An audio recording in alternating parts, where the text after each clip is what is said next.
Now we will compare Jesus to Horus the child, specifically focusing on the death and resurrection of Horus the child. As I will demonstrate, this story represents the sun's death as it completes its cycle, passing by the constellations Scorpio and Sagittarius.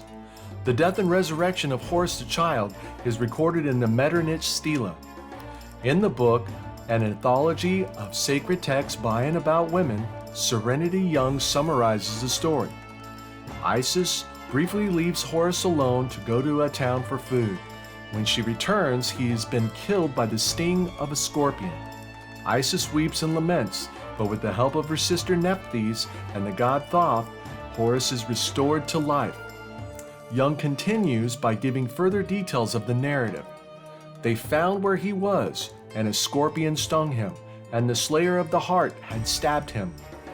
Placed Isis her nose in his mouth to know if he had breath, he who was in his coffin. Stood still the disk of the sun. In The Three Princes of Persia, Rohini Chaudhary adds more details. Out of concern for Isis, Re stopped his boat, and the earth was plunged into darkness. Thoth, god of wisdom and ever Isis's friend, left Re's boat and came down to help her.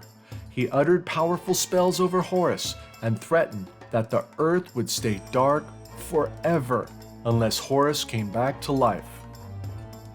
These references to the sun standing still and the earth plunging into darkness are clues that the story is based on the winter solstice.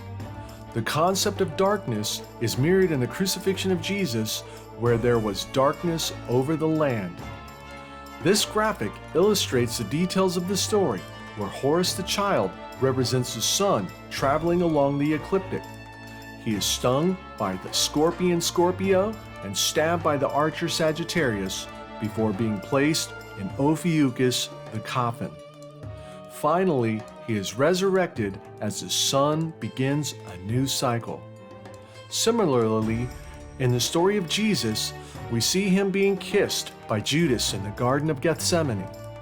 By adding the astrological symbols, we can see that Judas is a personification of the constellation Scorpio, delivering the fatal kiss.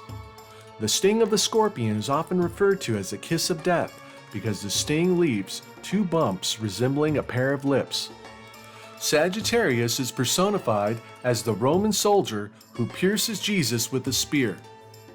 Thus, both Horus the child and Jesus serve as personifications of the dying sun, stung by Scorpio, pierced by Sagittarius, and placed in Ophiuchus, the coffin.